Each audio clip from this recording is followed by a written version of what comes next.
यशायाह नबी की किताब 54 का 17 वचन हम पढ़ेंगे। ਅਤੇ ਆਪਾਂ ਪ੍ਰਭੂ ਦੀ ਬਾਣੀ ਦੇ ਵਿੱਚੋਂ ਪੜਾਂਗੇ ਯਸ਼ਾਇਆ ਨਬੀ ਦੀ ਪੋਥੀ ਦਾ 54 ਅਧਿਆਇ ਉਹਦਾ 17ਵਾਂ वचन ਨੂੰ ਆਪਾਂ ਪੜਾਂਗੇ। जितने हथियार तेरी हानि के लिए बनाए जाएं उनमें से कोई भी सफल ना होगा, और जितने लोग मुद्दई होकर तुझ पर नालिश करें उन सबों को तू जीत जाएगा। यहोवा के दासों का यही भाग होगा और वह मेरे ही कारण धर्मी ठहरेंगे। यहोवा की यही वाणी है। आमीन। परमेश्वर के नाम की स्तुति हो। प्रभु के नाम की विदाई हो। जितनी हथियार तेरे हानि के लिए बनाया जाए उनमें से कोई भी सफल नहीं होगा। ਅਤੇ ਜਿੰਨੇ ਵੀ ਔਜ਼ਾਰ ਤੇਰੇ ਵਿਰੋਧ ਦੇ ਵਿੱਚ ਤੇਰੀ ਹਾਨੀ ਵਾਸਤੇ ਬਣਾਏ ਜਾਣਗੇ ਉਹਨਾਂ ਵਿੱਚੋਂ ਕੋਈ ਵੀ ਤੇਰੇ ਉੱਤੇ ਨੁਕਸਾਨਦਾਇਕ ਨਹੀਂ ਹੋਊਗਾ।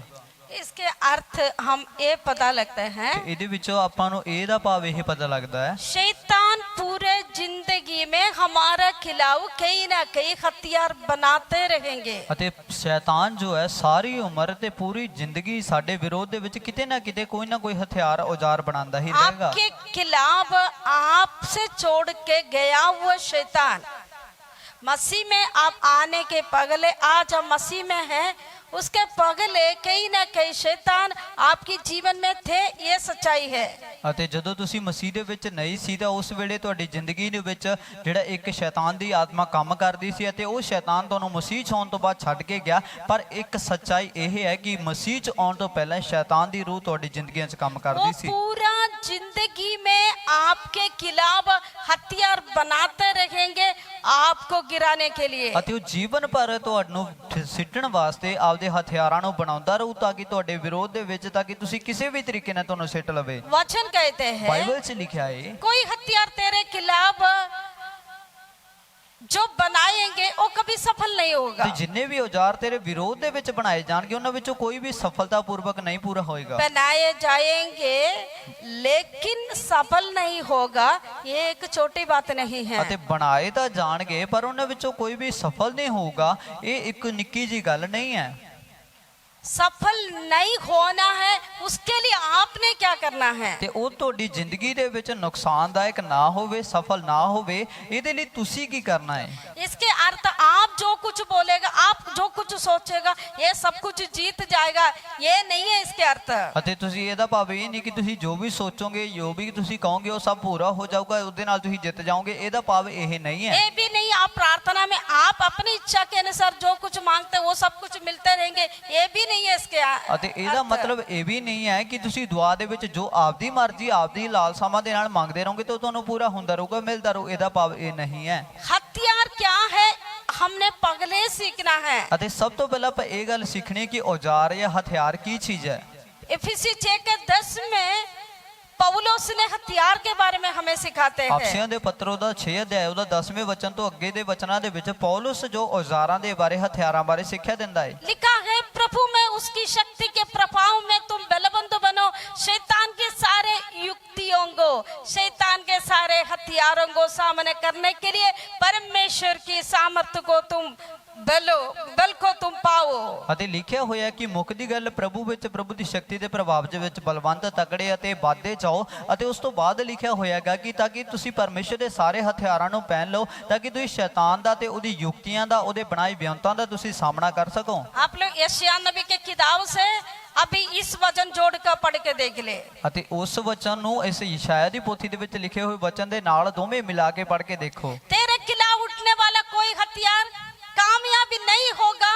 यशायाह नबी ने कहते हैं, पौलुस इधर लिखा है, प्रभु में उसके शक्ति के प्रभाव में बलवंत बनो, क्योंकि शैतान की हथियारों को सामने तुमने सामना करना है। ਅਤੇ ਇਸ ਥਾਂ ਦੇ ਵਿੱਚ ਯਸ਼ਾਇਆ ਨਬੀ ਇਸ ਗੱਲ ਨੂੰ ਕਹਿੰਦੇ ਆ ਕਿ ਜਿੰਨੇ ਵੀ ਹਥਿਆਰ ਤੇਰੇ ਵਿਰੋਧ ਦੇ ਵਿੱਚ ਤੇਰੀ ਹਾਨੀ ਵਾਸਤੇ ਬਣਾਏ ਜਾਣਗੇ ਉਹਨਾਂ 'ਚ ਕੋਈ ਸਫਲ ਨਹੀਂ ਹੋਊਗਾ। ਪਰ ਪੌਲੁਸ ਇੱਕ ਗੱਲ ਕਹਿੰਦਾ ਹੈ ਕਿ ਮੁੱਕਦੀ ਗੱਲ ਪ੍ਰਭੂ ਵਿੱਚ, ਪ੍ਰਭੂ ਦੀ ਸ਼ਕਤੀ ਦੇ ਪ੍ਰਭਾਵ 'ਚ ਵਾਧੇ ਜਾਓ, ਬਲਵੰਤ ਹੋ ਜਾਓ, ਤਕੜੇ ਹੋ ਜਾਓ। ਅਤੇ ਤਾਂ ਫਿਰ ਜਦੋਂ ਤੁਸੀਂ ਪਰਮੇਸ਼ਰ ਦੇ ਹਥਿਆਰਾਂ ਨੂੰ ਆਪਦੀ ਜ਼ਿੰਦਗੀ ਦੇ ਵਿੱਚ ਲੈ ਲਓਗੇ ਤਾਂ ਸ਼ੈਤਾਨ ਦੇ ਅਗਨੀ ਬਾਨਾਂ ਦਾ ਤੁਹਾਡੇ ਤੇ ਕੋਈ ਵੀ ਵਾਸ ਨਾ ਚੱਲੇਗਾ। उसको तुमने उनके सामना करने के लिए कहा ਤੇ है। ਉਹਨੂੰ ਤੁਹਾਨੂੰ ਦੱਸੇਗਾ ਕਿ ਤੁਸੀਂ ਉਹਨਾਂ ਨੂੰ ਉਹਦਾ ਟਾਕਰਾ ਕਰੋ।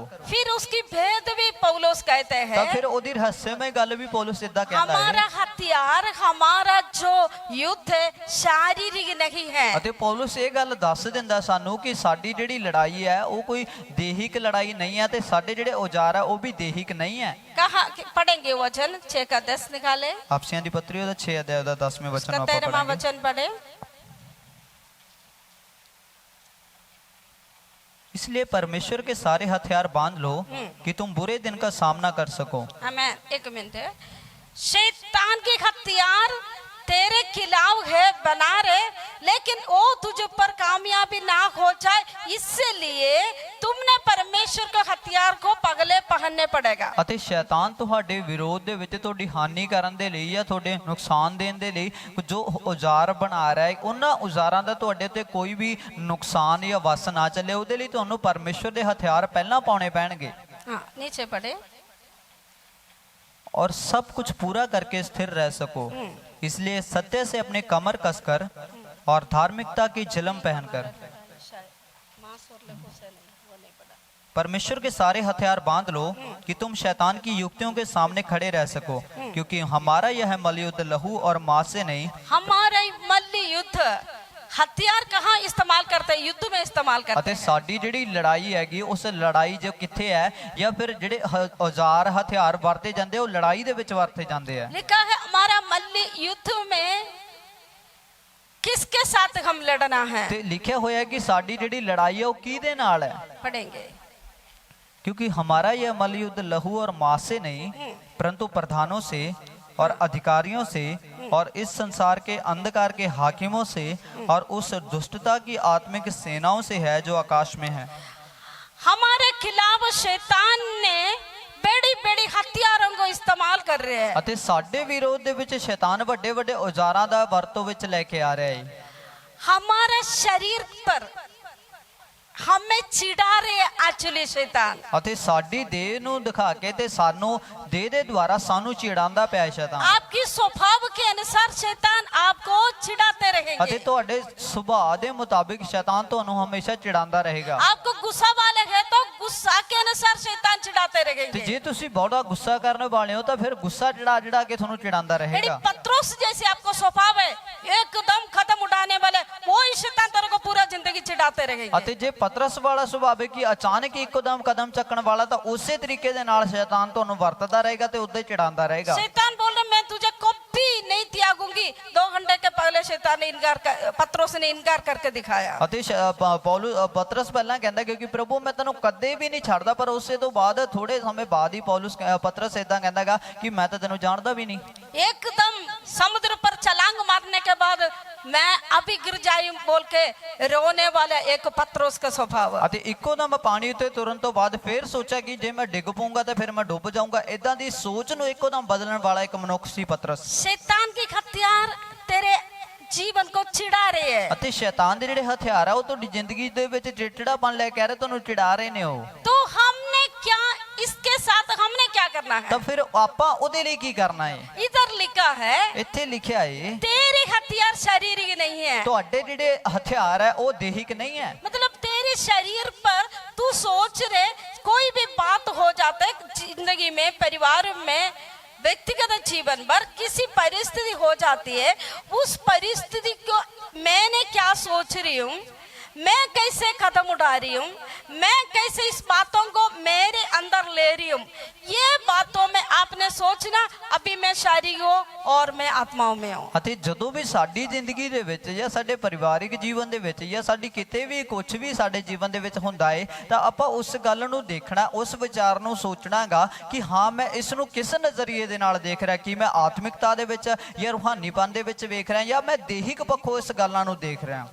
ये सारे जिंदगी के हर एक व्यक्तियों के बीच में होते हैं। ਅਤੇ ਸਾਰੀ ਜ਼ਿੰਦਗੀ ਹਰ ਮਨੁੱਖ ਦੇ ਅੰਦਰ ਇਹ ਗੱਲਾਂ ਚੱਲਦੀਆਂ ਨੇ। हम कोई दूध लोग नहीं हैं, ਅਸੀਂ ਕੋਈ ਵੀ ਫਰਿਸ਼ਤੇ ਨਹੀਂ ਆ। हम स्वर्ग में भी नहीं रहते ਆਪਾਂ हैं, ਸਵਰਗ 'ਚ ਵੀ ਨਹੀਂ हम ਵਸਦੇ, इस धरती में रहते हैं, ਆਪਾਂ ਦੁਨੀਆ 'ਚ ਰਹਿੰਦੇ हम ਆ। इस शरीर पर रहते हैं। ਆਪਾਂ ਦੇਹ ਦੇ ਵਿੱਚ ਆ शरीर को उद्धार नहीं हुआ, ਅਤੇ ਦੇਹ ਦੀ ਮੁਕਤੀ ਨਹੀਂ ਹੋਈ ਹੈ, लेकिन हमारे अंदर एक आत्मा है, ਪਰ ਸਾਡੇ ਅੰਦਰ ਇੱਕ ਰੂਹ ਵਸਦੀ उस ਹੈ। आत्मा उद्धार पाया हुआ है। पर है, उस रूह ने मुक्ति पाई है। उस आत्मा देख सकते हैं, वो रूह देख सकती है, वो सुन सकते हैं, वो सुन सकती वो है, काम कर सकते वो हैं। काम भी कर सकती है। इसलिए पौलुस कहते हैं इसे करके पौलुस इदा आखदा है, तुम लड़ना शारीरिक रूप से नहीं है, ਤੁਹਾਡੀ ਲੜਾਈ जो देहिक नहीं है, आत्माओं में लड़ना है। ਤੇ ਤੁਸੀਂ रूहानी पक्षों लड़ना है। सोचना, इस वचन याद रखना, यशायाह नबी के किताब में हमने पगले पढ़ा था। ਤੇ ਇਹ ਗੱਲਾਂ ਨੂੰ ਯਾਦ ਰੱਖਿਓ ਕਿ ਯਸ਼ਾਇਆ ਨਬੀ ਦੀ ਪੋਥੀ ਚ ਆਪਾਂ ਇੱਕ ਗੱਲ ਪਹਿਲਾਂ ਪੜ੍ਹੀ ਸੀ। तेरे खिलाफ उड़ने वाला हथियार किस लिए?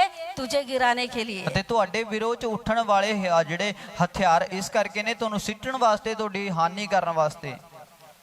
मैंने बहुत बार प्रचार सुना है मैं बहुत बार उपदेश सुना है इस वचन के अनुसार, इस वचन के मुताबिक मेरे खिलाफ उठने वाला हथियार कामयाबी नहीं होएगा, मतलब मैं हर जगह में जीत जाएंगी नहीं, इसके अर्थ। ਅਤੇ ਮੇਰੇ ਵਿਰੋਧ ਦੇ ਵਿੱਚ ਬਣਾਏ ਜਿਹੜੇ ਹਥਿਆਰ ਕਾਮਯਾਬ ਨਹੀਂ ਹੋਣਗੇ, ਸਫਲ ਨਹੀਂ ਹੋਣਗੇ, ਜਾਂ ਹਰ ਥਾਂ ਤੇ ਮੈਂ ਹੀ ਜੇਤੂ ਰਹੂੰਗਾ, ਇਹਦਾ ਭਾਵ ਇਹ ਨਹੀਂ ਹੈ।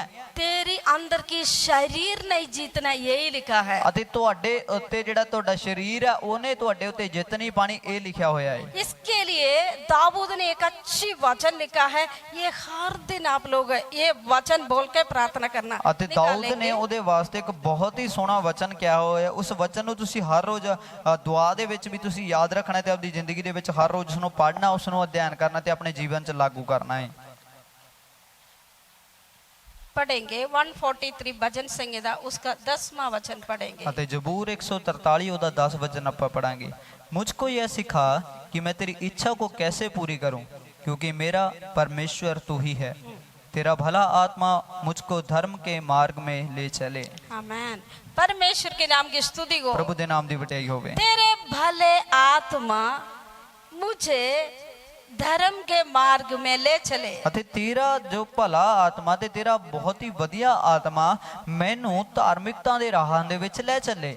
उधर धर्म लिखा है, लेकिन सही ट्रांसलेशन यही है, तेरी भले आत्मा सही रास्ता पर मुझे ले चले। ਅਤੇ ਉਹ ਇੱਥੇ ਧਾਰਮਿਕ ਸ਼ਬਦ ਵਰਤਿਆ ਗਿਆ, ਪਰ ਅਸਲੀ ਦੇ ਵਿੱਚ ਜੋ ਬਿਲਕੁਲ ਸਹੀ ਅਨੁਵਾਦ ਦੇ ਵਿੱਚ ਇਹ ਲਿਖਿਆ ਹੈ ਕਿ ਤੇਰਾ ਪਵਿੱਤਰ ਆਤਮਾ ਜਾਂ ਤੇਰਾ ਸਹੀ ਆਤਮਾ ਮੈਨੂੰ ਸਹੀ ਰਾਹਾਂ ਦੇ ਵਿੱਚ ਲੈ ਚੱਲੇ। तेरे भले आत्मा सही रास्ता पर मुझे ले चले। ਅਤੇ ਤੇਰਾ ਚੰਗਾ ਰੂਹ ਮੈਨੂੰ ਚੰਗੀਆਂ ਥਾਵਾਂ ਦੇ ਵਿੱਚ ਲੈ ਚੱਲੇ। ये एक सिर्फ प्रार्थना नहीं ਇਹ है, ਕੋਈ ਛੋਟੀ ਦੁਆ ਨਹੀਂ ਹੈ। दाऊद ने अपने जीवन, अपने शरीर, अपने विचार पवित्र आत्मा को दे दिया, तू मुझे ले चलो। ਅਤੇ ਦਾਊਦ ਨੇ ਆਪਣੇ ਦੇਹ ਨੂੰ, ਆਪਦੇ ਖਿਆਲਾਂ ਨੂੰ ਤੇ ਆਪਦੇ ਦੇਹ ਨੂੰ, ਆਪਦਾ ਸਭ ਕੁਝ ਉਸਨੇ ਪ੍ਰਭੂ ਪਵਿੱਤਰ ਆਤਮਾ ਨੂੰ ਦੇ ਦਿੱਤਾ ਤੇ ਕਿਹਾ ਕਿ ਤੁਸੀਂ ਮੈਨੂੰ ਚਲਾਓ। मतलब मैं सही रास्ता पर नहीं चल सकते अपने आप को। ਤੇ ਇਹਦਾ ਭਾਵ ਕਿ ਮੈਂ ਆਪਣੇ ਆਪ, ਆਪਦੀ ਸਮਝ, ਆਪਦੀ ਬੁੱਧ ਦੇ ਦੁਆਰਾ ਮੈਂ ਸਹੀ ਰਾਹ ਤੇ ਨਹੀਂ ਚੱਲ ਸਕਦਾ, तेरी आत्मा मुझे ले चलने पड़ेगा। ਪਰ ਤੇਰਾ ਉਹ ਭਲਾ ਆਤਮਾ ਮੈਨੂੰ ਲੈ ਕੇ ਜਾਣਾ ਪਏਗਾ। मेरी हथियार शारीरिक नहीं है, ਮੇਰੇ ਤਾਂ ਜਿਹੜੇ ਔਜ਼ਾਰ ਆ ਦੇਹਿਕ ਨਹੀਂ ਹੈ। मेरी हथियार क्या है? ਮੇਰੇ ਜਿਹੜੇ ਹਥਿਆਰ ਕੀ ਨੇ, मेरी अंदर की इंसान को, मेरे शरीर प्राण आत्मा को पवित्र आत्मा सही रास्ता पर ले चलना, ये मेरी हथियार है। ਅਤੇ ਮੇਰੀ ਜੋ ਅੰਦਰ ਰਹਿਣ ਵਾਲੀ ਰੂਹ ਨੂੰ ਅਤੇ ਮੇਰੀ ਦੇਹ ਨੂੰ, ਜੋ ਪਵਿੱਤਰ ਸਰੀਰ ਪ੍ਰਾਣ ਆਤਮਾ ਨੂੰ ਸਹੀ ਰਾਹਾਂ ਦੇ ਉੱਤੇ ਲੈ ਕੇ ਜਾਣਾ, ਇਹੀ ਮੇਰੇ ਔਜ਼ਾਰ ਨੇ। सही रास्ता पर मुझे ले चलो। ਸਹੀ ਰਾਹਾਂ ਦੇ ਉੱਤੇ ਮੈਨੂੰ ਲੈ ਚਲੋ। मैं कोई भी कदम उठाए, ਮੈਂ ਕੁਝ ਵੀ ਕਰਾਂ, मैं कहीं भी जाए, ਮੈਂ ਕਿਤੇ ਵੀ मैं ਜਾਵਾਂ, कोई भी काम करे, ਮੈਂ ਕੋਈ ਵੀ ਕੰਮ मैं ਕਰਾਂ, किसी को प्रश्न नहीं मैं करना, किसी ਨੂੰ खुश नहीं करना। मैं किसी ने क्या सोचेंगे, क्या बोलेंगे, क्या करेंगे, ये नहीं मेरी विचार। मेरी विचार यही है, पवित्र आत्मा मुझे सही रास्ता पर ले चले। हाँ, आ की सोचणगे, ओ की सोचणगे, आ की करनगे, ओ की करनगे, ये मेरे ख्याल नहीं है, पर मेरे ख्याल ये है कि मैंने पवित्र आत्मा सही रास्ते दे उत्ते ले तो चले। सही रास्ते पर मुझे ले चलने के लिए कभी कभी मैं अपने आप को भी मारने भी कूटने भी पड़ते हैं। ਅਤੇ ਸਹੀ ਰਾਹ ਦੇ ਉੱਤੇ ਜਾਣ ਦੇ ਲਈ ਮੈਨੂੰ ਕਈ ਵਾਰੀ ਆਪਣੀ ਦੇਹ ਨੂੰ ਮਾਰਨਾ ਕੁੱਟਣਾ ਵੀ ਪੈਂਦਾ ਹੈ। पौलुस लिखा है, ਪੌਲੁਸ ਇਦਾਂ ਕਹਿੰਦਾ ਹੈ, तो मैं अपने आप को मारते हैं, ਮੈਂ ਆਪਦੇ ਆਪ ਨੂੰ ਮਾਰਦਾ ਹਾਂ, अपने आप को कूटते मैं हैं। ਆਪਦੇ ਆਪ ਨੂੰ ਕੁੱਟਦਾ इसका ਹਾਂ। मतलब है ये पौलुस एक ढंड उड़ाकर दो अपने आप को मार दिया, ये नहीं है। ਇਹਦਾ ਭਾਵ ਇਹ ਨਹੀਂ ਹੈ ਕਿ ਪੌਲੁਸ ਡੰਡਾ ਚੱਕ ਲੈਂਦਾ ਤੇ ਆਪਦੀ ਦੇਹ ਕੁੱਟਦਾ ਗਿਆ, ਇਦਾਂ ਨਹੀਂ ਹੈ। वचन के अनुसार अपने जीवन को मार कूट के सही रास्ता पर ले चलना है। ਅਤੇ ਵਚਨ ਦੀ ਕੁੱਟ ਮਾਰ ਦੇ ਨਾਲ ਆਪਦੇ ਆਪ ਨੂੰ ਬਿਲਕੁਲ ਠੀਕ ਰਾਹ ਦੇ ਉੱਤੇ ਲੈ ਕੇ ਜਾਣਾ ਹੈ। पवित्र आत्मा को मेरे जीवन पर पूरा आजादी देना है। ਤੇ ਪਾਕ रूह ਨੂੰ ਆਪਦੀ ਜ਼ਿੰਦਗੀ ਦੇ ਵਿੱਚ ਪੂਰੀ ਆਜ਼ਾਦੀ ਦੇ ਦੇਣੀ ਹੈ। यदि हम बहुत ज्यादा आत्माओं में आराधना कर रहे हो, बहुत ज्यादा प्रार्थना कर रहे हो, बहुत ज्यादा अन्य भाषा बोल रहे हो, हमारा हथियार शारीरिक है, तो आप शैतान की हथियार के सामने हार मानने वाले हैं। ਭਾਵੇਂ ਤੁਸੀਂ ਬਹੁਤ ਜ਼ਿਆਦਾ ਚੰਗੀ ਆਰਾਧਨਾ ਕਰ ਰਹੇ ਹੋ, ਬਹੁਤ ਜ਼ਿਆਦਾ ਗੈਰ ਜ਼ਬਾਨ ਬੋਲ ਰਹੇ ਹੋ, ਬਹੁਤ ਜ਼ਿਆਦਾ ਵਚਨ ਪੜ੍ਹਦੇ ਹੋ, ਬਹੁਤ ਜ਼ਿਆਦਾ ਦੁਆਵਾਂ ਕਰ ਰਹੇ ਹੋ, ਪਰ ਜੇਕਰ ਤੁਹਾਡੇ ਔਜ਼ਾਰ ਹਜੇ ਵੀ ਦੇਹਿਕ ਨੇ ਤਾਂ ਸ਼ੈਤਾਨ ਦੇ ਸਾਹਮਣੇ ਤੁਸੀਂ ਹਾਰ ਜਾਓਗੇ। इसलिए मैं दूसरे के प्रति नहीं, हमेशा युद्ध मुझको है। मैं अपने आप को मार के कूट के उस रास्ता पर ले चली जो पवित्र आत्मा सिर्फ मुझसे क्या चाहते हैं वो मैं पवित्र आत्मा को मेरे जीवन में पूरी आजादी देके मैं नहीं, मसीह मुझ पर रहने वाला, उस अवस्था में मैं अपने आप को संभाल कर रखना है। ਅਤੇ ਇਹ ਨਹੀਂ ਕਿ ਕਿਸੇ ਦੂਸਰੇ ਦੇ ਵਾਸਤੇ, ਪਰ ਮੈਂ ਆਪ ਦੇ ਵਾਸਤੇ, ਕਿਉਂਕਿ ਲੜਾਈ ਮੇਰੀ ਹੈ, ਯੁੱਧ ਮੇਰਾ, ਤੇ ਮੈਂ ਆਪ ਦੇ ਵਾਸਤੇ ਆਪਦੇ ਆਪ ਨੂੰ ਪਵਿੱਤਰ ਕੁੱਟ ਮਾਰ ਕਰਕੇ ਵਚਨ ਦੇ ਦੁਆਰਾ ਤੇ ਪਵਿੱਤਰ ਆਤਮਾ ਦੇ ਦੁਆਰਾ ਮੈਂ ਸਹੀ ਰਾਹ ਦੇ ਉੱਤੇ ਲੈ ਕੇ ਚੱਲਣਾ ਤੇ ਸਹੀ ਰਾਹਾਂ ਦੇ ਉੱਤੇ ਮੈਂ ਚੱਲਣਾ। ਇਸ ਕਰਕੇ ਮੈਂ ਆਪਦੇ ਆਪ ਨੂੰ ਪਵਿੱਤਰ ਆਤਮਾ ਦੇ ਵਿੱਚ ਦੇ ਦੇਣਾ ਹੈ। आदम और हवा वो गिर गया, लेकिन लड़ाई शैतान और परमेश्वर के बीच में थे। ਆਦਮ ਤੇ ਹਵਾ ਡਿੱਗ ਗਏ, ਪਰ ਯੁੱਧ ਪਰਮੇਸ਼ਵਰ ਤੇ ਸ਼ੈਤਾਨ ਦੇ ਵਿਚਕਾਰ ਸੀ।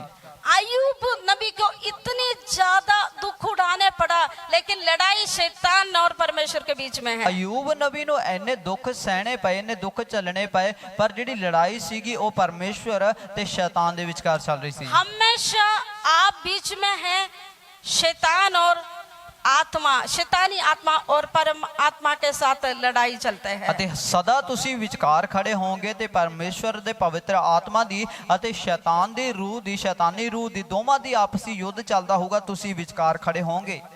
ये दोनों आपके अंदर है, ਇਹ ਦੋਵੇਂ ਤੁਹਾਡੇ ਅੰਦਰ ਨੇ। पवित्र आत्मा आपके अंदर है, ਪਾਕਰੂ ਤੁਹਾਡੇ ਅੰਦਰ ਹੈ शैतान घूम रहे आसपास, थोड़ी सी भी मौका मेरे अंदर बैठ ਤੇ के काम करे। ਸ਼ੈਤਾਨ ਤੁਹਾਡੇ ਇਰਦ ਗਿਰਦ ਘੁੰਮਦਾ ਰਹਿੰਦਾ ਹੈ ਕਿ ਮਾੜਾ ਜਿਹਾ ਵੀ ਮੈਨੂੰ ਥਾਂ ਮਿਲ ਜਾਏ ਤੇ ਮੈਂ ਦੀ ਜ਼ਿੰਦਗੀ ਦੇ ਵਿੱਚ ਆ ये ਜਾਵਾਂ। भी ना सोचो शैतान, पवित्र आत्मा आपके अंदर है, शैतानी आत्मा नहीं आएंगे। ਇਹ ਨਾ ਸੋਚੋ ਕਿ ਜੇ ਪਾਕਰੂ ਤੁਹਾਡੇ ਅੰਦਰ ਹੈ ਸ਼ੈਤਾਨ ਆ ਨਹੀਂ ਸਕਦਾ। दाऊद को शैतान ने इस्तेमाल किया, ਦਾਊਦ ਨੂੰ ਸ਼ੈਤਾਨ ਨੇ ਵਰਤ ਲਿਆ शाऊल के ऊपर पवित्र आत्मा हटकर शैतानी आत्मा आ गया। ਤੇ ਰਾਜਾ ਸ਼ਾਉਲ ਦੇ ਉੱਤੇ ਵੀ ਪਰਮੇਸ਼ਵਰ ਦਾ ਰੂਹ ਹਟ ਗਿਆ ਤੇ ਸ਼ੈਤਾਨੀ ਰੂਹ ਆਈ। लिखा है यूदास के अंदर भी शैतानी आत्मा आ गई।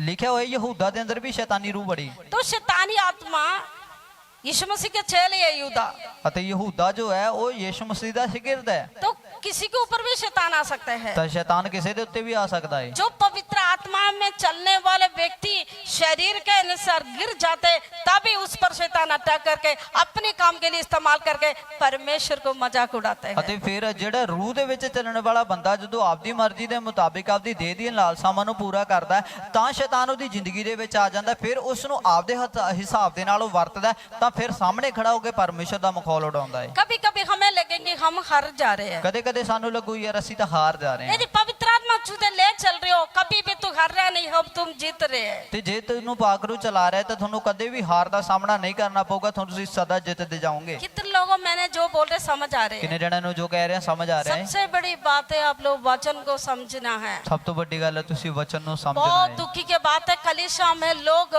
वचन के गहराई में नहीं जा रहे ਤੇ हैं। ਬਹੁਤ ਦੁੱਖ ਦੀ ਗੱਲ ਇਹ ਹੈ ਕਿ ਲੋਕ ਪਰਮੇਸ਼ਰ ਦੇ ਵਚਨ ਦੀ ਡੂੰਘਾਈ 'ਚ ਨਹੀਂ ਜਾ ਰਹੇ। जब वचन बोलने लग जाते आप लोग को सुस्ती आएगी, नींद आएगी, आपको ध्यान भी भटक जाएगी। ਅਤੇ ਜਦੋਂ ਵਚਨ ਦੇ ਉਪਦੇਸ਼ ਇੱਥੇ ਸ਼ੁਰੂ ਹੋ ਜਾਂਦਾ ਉਸ ਵੇਲੇ ਬੜੀ ਸੁਸਤੀ ਆਲਸ ਆ ਜਾਂਦਾ ਤੇ ਬੜਾ ਤੁਹਾਨੂੰ ਨੀਂਦ ਵੀ ਆਉਣ ਲੱਗ ਜਾਂਦੀ ਹੈ। पवित्र आत्मा और वचन दोनों बराबर रखना है, ਤੇ ਪਾਕਰੂ ਨੂੰ ਤੇ ਵਚਨ ਨੂੰ ਦੋਵਾਂ ਨੂੰ ਬਰਾਬਰ ਰੱਖਣਾ ਹੈ, नहीं तो आप गिर जाएंगे। ਨਹੀਂ ਤਾਂ ਡਿੱਗ ਜਾਓਗੇ।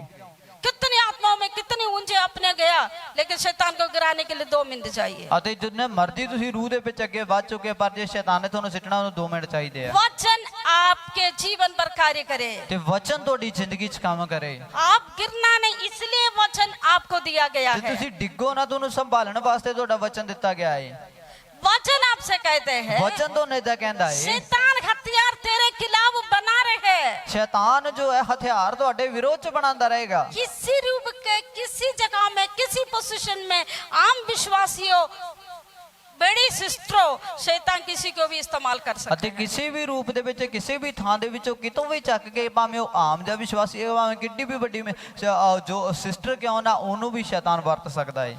लेकिन आप अपनी जगह को संभालना है, ਪਰ ਤੁਸੀਂ ਆਪਦੀ ਥਾਂ ਨੂੰ ਸਾਂਭਣਾ पूरा ਹੈ, जिंदगी संभालना है। ਪੂਰੀ ਜ਼ਿੰਦਗੀ ਨੂੰ ਸਾਂਭਣਾ ਹੈ। एक युद्ध भूमि में आप खड़ा ਤੁਸੀਂ है, ਲੜਾਈ ਦੇ ਖੇਤਰ 'ਚ ਖੜੇ ਹੋ। हमेशा जलतियों का तीर आपके किला है, ਔਰ ਸ਼ੈਤਾਨ ਦੇ ਅਗਨੀ ਬਾਣ ਹਮੇਸ਼ਾ ਤੁਹਾਡੇ ਵਿਰੋਧ 'ਚ वो ਨੇ। आपको जला के भस्म करने चाहते ਉਹ हैं, ਤੁਹਾਨੂੰ ਮਚਾ ਕੇ ਜੋ ਤੁਹਾਨੂੰ ਰਾਖ ਕਰਨਾ ਚਾਹੁੰਦਾ ਹੈ, आपको गिराने चाहते हैं, ਤੁਹਾਨੂੰ ਸੁੱਟਣਾ ਚਾਹੁੰਦਾ ਹੈ, आपको हराने चाहते ਤੁਹਾਨੂੰ हैं। ਹਰਾਉਣਾ ਚਾਹੁੰਦਾ ਹੈ। आपकी हथियार शारीरिक हो आत्मी हो, आप अपने आप को परखना है। ਤੇ ਅੱਜ ਤੁਸੀਂ ਆਪਦੇ ਆਪ ਨੂੰ ਪਰਖ ਲੈਣਾ ਕਿ ਤੁਹਾਡੇ ਜਿਹੜੇ ਔਜ਼ਾਰ ਹੈ, ਜਿਹੜੇ ਹਥਿਆਰ ਹੈ, ਕਿ ਉਹ ਦੇਹਿਕ ਨੇ ਜਾਂ ਫਿਰ ਰੂਹਾਨੀ ਨੇ। वचन में लिखा है, ਬਾਈਬਲ 'ਚ ਲਿਖਿਆ ਹੈ, नीति वचन में लिखा है, ਕਹਾਵਤਾਂ ਦੀ ਪੁਸਤਕ 'ਚ ਲਿਖਿਆ ਹੈ, जो जो लोग आपसे सवाल उठते हैं उसके सारे बातों को आंसर नहीं देना है। ਅਤੇ ਜਿੰਨੇ ਵੀ ਸਵਾਲ ਤੁਹਾਡੇ ਵਿਰੋਧ ਤੁਹਾਡੇ ਤੋਂ ਪੁੱਛੇ ਜਾਂਦੇ ਉਹਨਾਂ ਸਾਰਿਆਂ ਦਾ ਉੱਤਰ ਦੇਣਾ ਜ਼ਰੂਰੀ ਨਹੀਂ ਹੈ। इसके क्या अर्थ है? ਇਹਦਾ ਕੀ ਮਤਲਬ हर ਹੈ? बातों में तुमने हाथ डालने जरूरत नहीं ਤੇ है, ਸਾਰੀਆਂ ਗੱਲਾਂ ਦੇ ਵਿੱਚ ਤੁਸੀਂ ਆਪਦਾ ਹੱਥ ਪਾ ਹੀ ਲੈਣਾ, ਕਿ ध्यान ਉਹਦੇ नहीं ਕੋਈ ਜ਼ਰੂਰੀ देना, ਨਹੀਂ कुछ ਹੈ। बातों को ध्यान नहीं देना, ਕਈ ਗੱਲਾਂ ਵੱਲ ਧਿਆਨ ਵੀ ਨਾ ਦਿਓ, कुछ बोली क्यों ध्यान नहीं देना। ਕਈ ਬੋਲ ਬਾਣੀ ਵੱਲ ਧਿਆਨ ਨਾ ਦਿਓ। सही रास्ता पर तेरी पवित्र आत्मा तुझे ले चलने के लिए तुम सुनने वाला हर बातों में ध्यान नहीं देना है। ਅਤੇ ਸਹੀ ਰਾਹ ਦੇ ਉੱਤੇ ਪਵਿੱਤਰ ਆਤਮਾ ਤੁਹਾਨੂੰ ਲੈ ਕੇ ਜਾਵੇ, ਇਸ ਕਰਕੇ ਸੁਣਨਾ ਜ਼ਰੂਰ ਹੈ ਪਰ ਮੰਨਣੀਆਂ ਸਾਰੀਆਂ ਨਹੀਂ ਹੈ। पवित्र आत्मा आपसे हर बातों में क्या कहते हैं उसके अनुसार आपने कदम नहीं रखेगा तो हथियार तेरे खिलाफ आज भी इस्तेमाल हो रहे ਅਤੇ हैं। ਜੇ ਪਾਕਰੂ ਜਿਹੜੀਆਂ ਗੱਲਾਂ ਵਿੱਚ ਤੁਹਾਨੂੰ ਅਗਵਾਈ ਕਰਦੇ, ਜੇ ਤੁਸੀਂ ਉਹਦੀ ਆਵਾਜ਼ ਨੂੰ ਛੱਡ ਦਿਓਗੇ, ਸੁਣੋਗੇ ਨਹੀਂ, ਤਾਂ ਸ਼ੈਤਾਨ ਅੱਜ ਵੀ ਤੁਹਾਡੇ ਵਿਰੋਧ 'ਚ ਹਥਿਆਰ ਬਣਾ ਕੇ ਖੜਾ ਹੋਇਆ ਹੈ। कभी कभी पवित्र आत्मा बोलेंगे तू चुप रहे, ਕਦੇ ਕਦੇ ਪਾਕਰੂ ਕਹੇਗਾ ਬਸ ਚੁੱਪ ਰਹਿ। तो आप सोचेंगे मैं तो मूर्ख बन गया, ਫਿਰ ਕਹਾਂ ਲੈ ਮੈਂ ਤਾਂ ਮੂਰਖ ਬਣ ਗਿਆ, ਫਿਰ मुझको तो बुद्धि है ही नहीं। ਮੇਰੇ ਕੋਲ ਤਾਂ ਸਮਝ ਹੀ ਨਹੀਂ। सोचने दे, ਸੋਚਣ ਦਿਓ, पवित्र आत्मा तुझे चला रहे हैं, ਪਾਕਰੂ ਤੁਹਾਡੀ ਅਗਵਾਈ ਕਰ तू ਰਿਹਾ। हार नहीं मान रहे, ਤੁਸੀਂ ਹਾਰ ਨਹੀਂ ਮੰਨ तू ਰਹੇ, जय पा रहे ਤੁਸੀਂ हैं। ਜਿੱਤ ਪਾ ਰਹੇ ਹੋ। आप इस चर्च में प्रभु ने लेके आया, ਤੁਹਾਨੂੰ ਇਸ ਕਲੀਸਿया 'ਚ ਪ੍ਰਭੂ ਲੈ ਕੇ ਆਏ, आप प्रभु को लेखू से खरीदा गया ਤੁਸੀਂ है, ਪ੍ਰਭੂ ਦੇ ਲਹੂ ਨਾਲ ਖਰੀਦੇ ਗਏ ਹੋ, प्रभु का आत्मा से मोहर लगाया गया ਪ੍ਰਭੂ ਦੇ है। ਰੂਹ ਦੇ ਨਾਲ ਤੁਹਾਡੇ ਤੇ ਛਾਪ ਲਾਈ आपके ਗਈ प्रति ਹੈ। एक बड़ी उद्देश्य है, ਤੁਹਾਡੇ ਪ੍ਰਤੀ ਪਰਮੇਸ਼ਰ ਦਾ ਵੱਡਾ वो ਮਕਸਦ ਹੈ। उद्देश्य के रास्ता के अनुसार चलने के लिए पवित्र आत्मा को आपके जीवन में पूरी आजादी ਤੇ चाहिए। ਉਸ ਮਕਸਦ ਦੇ ਰਾਹ ਦੇ ਉੱਤੇ ਚੱਲਣ ਦੇ ਲਈ ਪਾਕਰੂ ਨੂੰ ਤੁਹਾਡੀ ਜ਼ਿੰਦਗੀ ਦੇ ਵਿੱਚ ਪੂਰੀ ਆਜ਼ਾਦੀ ਚਾਹੀਦੀ यही ਹੈ। दाऊद कहते हैं, ਇਹੀ ਦਾਊਦ ਆਖਦਾ तेरी ਹੈ, भले आत्मा मुझे सही रास्ता पर ले ਤੇ चले। ਤੇਰਾ ਚੰਗਾ ਰੂਹ ਮੈਨੂੰ ਚੰਗੀਆਂ ਰਾਹਾਂ ਉੱਤੇ ਲੈ ਚੱਲੇ। मेरे जीवन में कभी भी ऐसे कोई गलती ना हो जाए मैं पवित्र आत्मा को दुखी करा दूं। ਤੇ ਮੇਰੀ ਜ਼ਿੰਦਗੀ 'ਚ ਕਦੇ ਵੀ ਕੋਈ ਐਦਾਂ ਦੀ ਕੋਈ ਗਲਤੀ, ਕੋਈ ਗੁਨਾਹ ਨਾ ਹੋਵੇ ਜਿੱਥੇ ਮੇਰੇ ਤੋਂ ਪਵਿੱਤਰ ਆਤਮਾ ਨੂੰ ਦੁਖੀ ਹੋ ਜਾਏ। मेरी लड़ाई लेखू और माँ से नहीं ਕਿਉਂਕਿ है, ਮੇਰਾ ਯੁੱਧ ਮਲ ਯੁੱਧ ਕਿਸੇ ਲਹੂ ਮਾਸ ਨਾਲ ਨਹੀਂ। किससे है युद्ध? ਕਿਹਦੇ ਨਾਲ ਹੈ ਲੜਾਈ? शैतान से, ਸ਼ੈਤਾਨ ਨਾਲ अशुद्ध आत्मा से, ਅਤੇ ਅਸ਼ੁੱਧ ਆਤਮਾ ਨਾਲ, प्रधानों से। ਪ੍ਰਧਾਨਾਂ ਨਾਲ। बताइए आप जिस परिस्थिति से बाहर आके प्रभु में चलने लगे, लेकिन शैतान आपके पीछे फिर भी कहीं ना कहीं जंजीरों में आपको बांधने चाहते हैं। ਅਤੇ ਜਿਹੜੇ ਵੀ ਹਾਲਾਤਾਂ ਦੇ ਵਿੱਚੋਂ ਨਿਕਲ ਕੇ ਤੁਸੀਂ ਪ੍ਰਭੂ ਦੇ ਵਿੱਚ ਆਏ ਹੋ ਤੇ ਸਹੀ ਚੱਲਣ ਲੱਗੇ ਹੋ, ਸ਼ੈਤਾਨ ਫਿਰ ਤੁਹਾਨੂੰ ਉਹਨਾਂ ਹਾਲਾਤਾਂ ਦੇ ਵਿੱਚ ਲਿਜਾ ਕੇ ਸੰਗਲਾਂ ਨਾਲ ਬੰਨਣਾ ਚਾਹੁੰਦਾ ਹੈ। जब तक अभी शरीर में है ਜਦੋਂ ਤੁਸੀਂ ਇਸ ਦੇਹ ਦੇ ਵਿੱਚ ਹੋ, ये चलते रहेंगे। ਇਦਾਂ ਹੁੰਦਾ ਹੀ ਰਹੂਗਾ। फिर आपको मन में एक सवाल उठेंगे, ਫਿਰ ਤੁਹਾਡੇ ਮਨ 'ਚ ਇੱਕ ਖਿਆਲ ਵੀ ਆਊਗਾ, यीशु मसीह मरा क्यों? यीशु मसीह मर गया क्यों? ਯੀਸ਼ੂ ਮਸੀਹ ਕਾਹਤੋਂ ਮਰ ਗਿਆ? ਫਿਰ यीशु तो जय पाया। ਯੀਸ਼ੂ ਤਾਂ ਜਿੱਤ ਗਿਆ। लेकिन जब तक मैं इस शरीर पर है, ਪਰ ਜਦੋਂ ਤੱਕ ਮੈਂ ਇਸ ਦੇਹ ਦੇ ਵਿੱਚ ਆ, इस शरीर और आत्मा को बीच में लड़ाई चलते ਤਾਂ रहेंगे। ਇਸ ਦੇਹ ਤੇ ਰੂਹ ਦੇ ਵਿਚਕਾਰ ਤਾਂ ਲੜਾਈ ਯੁੱਧ ਚੱਲਦਾ ਹੀ ਰਹੂਗਾ। ये आम लोगों को पता नहीं है। ਇਹ ਆਮ ਲੋਕ ਨਹੀਂ ਜਾਣਦੇ। जब भी हमें प्रार्थना करने से मुझे उत्तर नहीं मिलते, प्रार्थना करने से उत्तर नहीं मिलते, तीन बात है। ਅਤੇ ਜੇ ਸਾਨੂੰ ਦੁਆ ਕਰਨ ਦੇ ਵਿੱਚ ਸਾਨੂੰ ਉੱਤਰ ਨਹੀਂ ਮਿਲਦਾ ਤਾਂ ਉਹਦੇ ਪਿੱਛੇ ਤਿੰਨ ਕਾਰਨ ਨੇ। एक बात यही है, ਪਹਿਲਾ ਕਾਰਨ ਇਹੀ ਹੈ, शैतान तेरे उत्तर देने ही नहीं दे रहे हैं। ਸ਼ੈਤਾਨ ਤੁਹਾਡੇ ਉੱਤਰ ਨੂੰ ਤੁਹਾਡੇ ਕੋਲ ਪਹੁੰਚਣ ਨਹੀਂ ਦੇ ਰਿਹਾ। दानियल को प्रार्थना उसको उत्तर देने ही नहीं दिए थे। ਅਤੇ ਦਾਨੀਏਲ ਨੇ ਜਦੋਂ ਦੁਆ ਕੀਤੀ ਤਾਂ ਦਾਨੀਏਲ ਦੇ ਦੁਆ ਦਾ ਜਿਹੜਾ ਉੱਤਰ ਸੀਗਾ ਉਹ ਸ਼ੈਤਾਨ ਨੇ ਰਾਹ ਦੇ ਵਿੱਚ ਰੋਕ ਦਿੱਤਾ ਤੇ ਪਹੁੰਚਣ ਨਹੀਂ ਦਿੱਤਾ दानियल ਸੀ। ने घुटने में बैठा तब से स्वर्ग से उसको उत्तर मिल गया था, ਅਤੇ ਦਾਨੀਏਲ ਜਦੋਂ ਹੀ ਗੋਡੇ ਨਿਭਾ ਕੇ ਬੈਠਾ ਉਸੇ ਵੇਲੇ ਉਹਦੀ ਦੁਆ ਦਾ ਉੱਤਰ ਉਹਦੇ ਲਈ ਭੇਜਿਆ ਗਿਆ ਸੀ। लेकिन उनके पास दिखाई नहीं दे रहे ਪਰ हैं। ਉਹਨੂੰ ਉਹ ਦਿਖ ਨਹੀਂ ਰਿਹਾ। तब भी हम वो प्रार्थना को उत्तर नहीं मिला, उत्तर नहीं मिला। इतने साल सेवा की, इतने साल, हमें तो उत्तर तो मिला नहीं। एक्चुअली उत्तर मिल गया, आपके पास आने ही नहीं दे रहे। कौन है शैतान? ਅਤੇ ਹਾਂ ਮੈਂ ਇੰਨੇ ਸਾਲ ਤੱਕ ਦੁਆ ਕੀਤੀ, ਇੰਨਾ ਚਿਰ ਦੁਆ ਕੀਤੀ ਜਾਂ ਫਿਰ ਇੰਨੇ ਸਾਲ ਤੱਕ ਸੇਵਾ ਕੀਤੀ, ਮੈਨੂੰ ਤਾਂ ਉੱਤਰ ਹੀ ਨਹੀਂ ਮਿਲਿਆ। ਅਸਲ ਦੇ ਵਿੱਚ ਤੁਹਾਨੂੰ ਉੱਤਰ ਮਿਲ ਚੁੱਕਿਆ ਹੈ, ਪਰ ਸ਼ੈਤਾਨ ਤੁਹਾਡੇ ਕੋਲ ਨਹੀਂ ਪਹੁੰਚਣ ਦੇ ਰਿਹਾ। कुछ उत्तर इसलिए नहीं मिल रहे हैं, परमेश्वर को उस बातों में इच्छा नहीं है। ਅਤੇ ਕਈ ਉੱਤਰ ਤਾਂ ਨਹੀਂ ਤੁਹਾਡੀ ਦੁਆਵਾਂ ਦੇ ਮਿਲਦੇ ਕਿਉਂਕਿ ਪਰਮੇਸ਼ਵਰ ਉਹ ਤੁਹਾਨੂੰ ਨਹੀਂ ਦੇਣਾ ਚਾਹੁੰਦਾ। यूहन्ना का पत्रियों में लिखा है, यूहन्ना ਦੇ ਖੱਤਾਂ 'ਚ ਇਦਾਂ ਲਿਖਿਆ आप ਹੈ, जो मांगते आपको मिल गया। उसका अर्थ यही था, आप जो मांगा था वो प्रभु का इच्छा था। ਅਤੇ ਤੁਸੀਂ ਜੋ ਮੰਗਿਆ ਉਹ ਤੁਹਾਨੂੰ ਮਿਲ ਗਿਆ। ਇਹਦਾ ਭਾਵ ਇਹੀ ਸੀ ਕਿ ਜੋ ਵੀ ਤੁਸੀਂ ਮੰਗ ਰਹੇ ਸੀ ਉਹ ਪ੍ਰਭੂ ਦੀ ਮਰਜ਼ੀ ਸੀਗੀ। प्रभु की इच्छा नहीं तो वो आपके पास ना आए। ਪਰ ਜੇ ਉਹ ਪਰਮੇਸ਼ਰ ਦੀ ਮਰਜ਼ੀ ਨਹੀਂ ਹੈ ਤਾਂ ਉਹ ਤੁਹਾਡੇ ਕੋਲੇ ਨਹੀਂ ਪਹੁੰਚੂਗਾ। फिर भी हम जिद्दी से बोलते रहेंगे प्रभु दे नहीं देना है। ਫਿਰ ਵੀ ਆਪਾਂ ਜਿੱਦ ਪੁਣੇ ਦੇ ਵਿੱਚ ਆ ਕੇ ਕਹਿੰਦੇ ਰਹਿੰਦੇ ਪ੍ਰਭੂ ਮੈਨੂੰ ਆਹੀ ਚਾਹੀਦਾ, ਆਹੀ ਚਾਹੀਦਾ, ਆਹੀ ਦੇਣਾ ਹੈ। तो उसके बाद उनके बहुत सारे समस्या आ जाएंगे। ਫਿਰ ਉਸ ਤੋਂ ਬਾਅਦ ਬੜੀਆਂ ਮੁਸ਼ਕਿਲਾਂ ਦਾ ਸਾਹਮਣਾ ਕਰਨਾ ਪਊਗਾ। जो काम आप कर सकते सिर्फ वो काम के लिए प्रार्थना करें, उसके बढ़कर काम प्रार्थना ना करें, क्योंकि पवित्र आत्मा को पता है आपके ऊपर कितनी भारी रख सकते हैं। ਅਤੇ ਜਿਹੜੇ ਕੰਮ ਤੁਸੀਂ ਕਰ ਸਕਦੇ ਜੇ ਜਿਹੜੀ ਤੁਹਾਡੀ ਜ਼ਿੰਦਗੀ 'ਚ ਸਹੀ ਆ ਉਹੀ ਕੰਮਾਂ ਵਾਸਤੇ ਦੁਆ ਕਰੋ, ਪਰਮੇਸ਼ਰ ਵੀ ਉਹਦੇ ਵਿੱਚ ਤੁਹਾਡਾ ਸਾਥ ਦੇਊਗਾ। ਪਰ ਜਿਹੜੇ ਉਸ ਤੁਹਾਡੀ ਸਮਝ ਤੋਂ ਬਾਹਰ ਦੀਆਂ ਗੱਲਾਂ ਨੇ ਉਸ ਤੋਂ ਵੱਧ ਕੇ ਇਹਨਾਂ ਗੱਲਾਂ ਲਈ ਦੁਆ ਨਾ ਕਰੋ, ਕਿਉਂਕਿ ਉਹਨਾਂ ਗੱਲਾਂ ਦੇ ਵਿੱਚ ਪਵਿੱਤਰ ਆਤਮਾ ਜਾਣਦਾ ਕਿ ਤੁਹਾਡੇ ਤੇ ਕਿੰਨਾ ਕੁ ਅਸੀਂ ਭਾਰ ਪਾ ਸਕਦੇ ਹਾਂ। क्योंकि फिर आप निराशा में हो ਨਹੀਂ ਤਾਂ जाएंगे। ਫਿਰ ਤੁਸੀਂ ਨਿਰਾਸ਼ ਹੋ ਜਾਓਗੇ। कुछ प्रार्थना का विषय वो आज देने वाला नहीं होगा, वो 10 साल के बाद मिलने वाले होगा। ਅਤੇ ਕਈ ਦੁਆਵਾਂ ਦਾ ਉੱਤਰ ਅੱਜ ਦੇ ਸਮੇਂ ਦੇ ਵਿੱਚ ਤੁਹਾਨੂੰ ਦੇਣ ਵਾਲਾ ਨਹੀਂ ਹੋਊਗਾ, ਪਰ ਉਹ 10 ਵਰਿਆਂ ਬਾਅਦ ਤੁਹਾਨੂੰ ਮਿਲਣ ਵਾਲਾ ਹੋ ਸਕਦਾ मुझे ਹੈ। बहुत बार अनुभव है। ਮੈਨੂੰ ਬਹੁਤ ਵਾਰੀ ਇਦਾਂ ਦਾ मैं ਅਨੁਭਵ ਹੈ। बहुत साल प्रार्थना करके विषय को छोड़ दिया था, लेकिन उसके बाद वो उत्तर मुझे मिल गया। वो परमेश्वर का समय था। ਅਤੇ ਮੈਂ ਬਹੁਤ ਵਾਰ ਦੁਆ ਕੀਤੀ ਤੇ ਬਹੁਤ ਵਰੇ ਤੱਕ ਦੁਆ ਕਰਨ ਤੋਂ ਬਾਅਦ ਮੈਂ ਜਦੋਂ ਉਸ ਵਿਸ਼ੇ ਤੇ ਦੁਆ ਕਰਨਾ ਹੀ ਛੱਡ ਦਿੱਤੀ ਤਾਂ ਉਸ ਤੋਂ ਬਾਅਦ ਕੁਝ ਸਮੇਂ ਬਾਅਦ ਉਹ ਪੂਰਾ ਹੋ ਜਾਂਦਾ ਹੈ, ਕਿਉਂਕਿ ਉਹ ਵੇਲਾ ਦੇਣ ਦਾ ਨਹੀਂ ਸੀ ਪਰ ਪਰਮੇਸ਼ਰ ਦਾ ਇਹ ਵੇਲਾ ਹੁੰਦਾ ਕਿ ਪਰਮੇਸ਼ਰ ਉਦੋਂ ਦੇ ਦਿੰਦਾ ਹੈ। तो हमें सिर्फ एक ही प्रार्थना करना है, ਅਸੀਂ ਸਿਰਫ ਇੱਕੋ ਹੀ ਦੁਆ ਕਰਨੀ तेरे ਹੈ, भले आत्मा सही रास्ता पर मुझे चला दे। ਪਰਮੇਸ਼ਰ ਤੇਰਾ ਚੰਗਾ ਰੂ ਮੈਨੂੰ ਚੰਗੇ ਰਾਹਾਂ ਤੇ ਚਲਾਵੇ। हर बातों में पवित्र आत्मा का गाइडिंग आपकी बहुत जरूरत है। ਹਰ ਗੱਲਾਂ ਦੇ ਵਿੱਚ ਪਵਿੱਤਰ ਆਤਮਾ ਦੀ ਅਗਵਾਈ ਦੀ ਤੁਹਾਨੂੰ ਬਹੁਤ ਜ਼ਿਆਦਾ ਲੋੜ ਹੈ। पवित्र आत्मा को आपका बुद्धि